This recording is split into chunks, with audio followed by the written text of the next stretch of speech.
Mesdames et messieurs, bonjour et très bon réveil si vous venez de nous rejoindre à l'instant. Nous démarrons cette édition avec les audiences au cabinet du chef de l'État. Le président Boni Yayi a reçu en audience ce lundi le président de la Banque ouest-africaine de développement, suivant la déclaration de Christian Adobelande à sa sortie d'audience.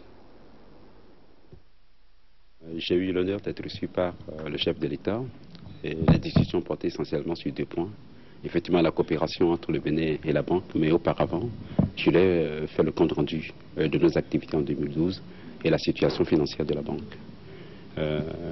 Comme vous le savez, le Conseil des ministres, après le Conseil d'administration, a approuvé le rapport d'activité de la banque 2012 et les comptes financiers au 31 décembre 2012 lors de sa séance du 22 mars dernier à Abidjan.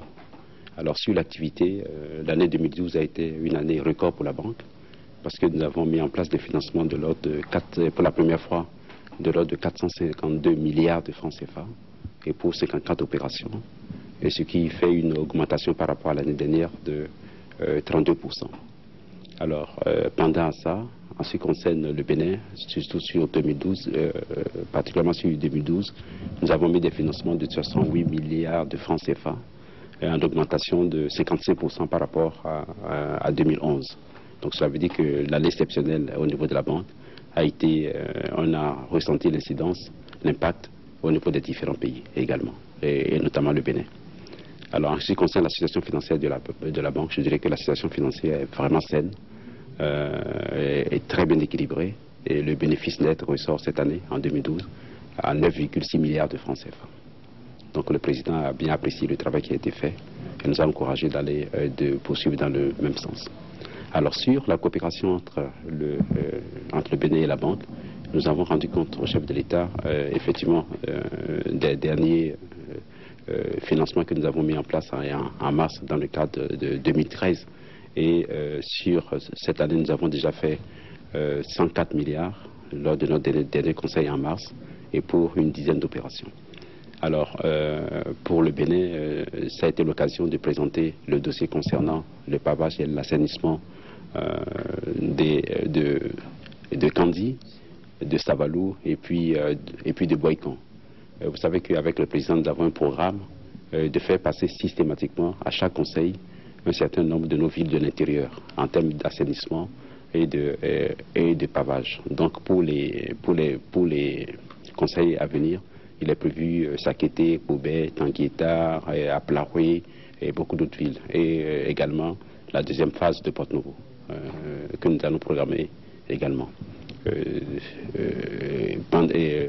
En plus de ça, en plus du pavage, le président nous a rappelé les engagements que nous avions déjà pris, notamment sur la phase 2 de la route des pêches, et que nous allons faire également cette année en 2013.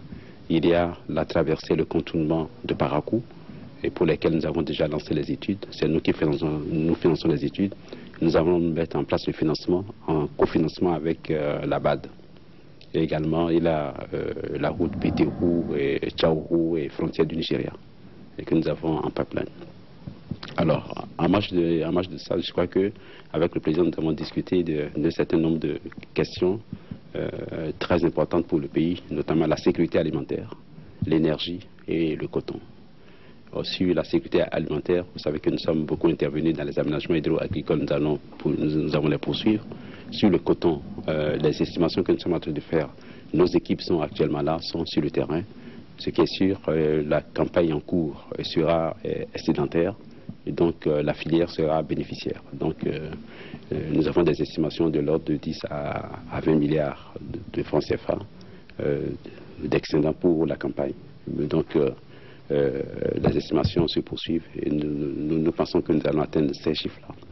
Alors sur l'énergie, vous savez que la question de l'énergie était un problème récurrent et douloureux dans notre zone. Donc sous l'égide du président Yayi et sous son leadership, les chefs d'État avaient adopté ce que nous avons appelé l'IRED, l'initiative pour l'énergie durable dans notre zone. Dans ce cadre-là, 250 milliards ont été mis en place dans un fonds que nous avons appelé le Fonds de développement de l'énergie. Nous-mêmes, nous avons complété et depuis 3 ans, ce sont à peu près 400 milliards que nous avons mis en place et pour le développement de l'énergie dans notre zone. Vous allez me dire que malgré tout ça, on a toujours des problèmes d'énergie, mais ce qu'il faut dire et ce qu'il faut expliquer aux populations, c'est que la mise en œuvre de ces investissements demande du temps. Vous savez que dans la mesure où nous avons mis en place un programme d'urgence pour la remise à niveau des outils de production et de distribution, nous avons travaillé sur ce que nous appelons les dossiers d'avant-projet sommaire. Donc après ça, après la mise en place des financements, il a fallu faire les études d'avant-projet détaillés, ensuite les études d'impact environnemental, les études pour les dossiers d'appel d'offres, lancer les appels d'offres, recruter les entreprises, signer les marchés et puis maintenant lancer la construction des centrales. Vous savez, tout ça, ça prend du temps. Au niveau des différents États, les stades de réalisation, ça dépend des capacités internes de chaque État. Donc nous avons enregistré quelques retards. Donc nous entendons dire que rien n'a été fait, mais il est important de dire quand même que nous avons mis en place 400 milliards. Et c'est ce que nous, au niveau de la BEAD de l'Union, on a fait. Les autres bailleurs de fonds aussi sont intervenus. Mais pendant cette période où les projets sont en cours de réalisation et qu'il faut régler quand même la question de l'énergie pour les populations, je crois qu'il y a des mesures intérimaires que nous sommes en train de mettre en place. Nous y travaillons avec le ministre des Finances. Le président nous a instruit.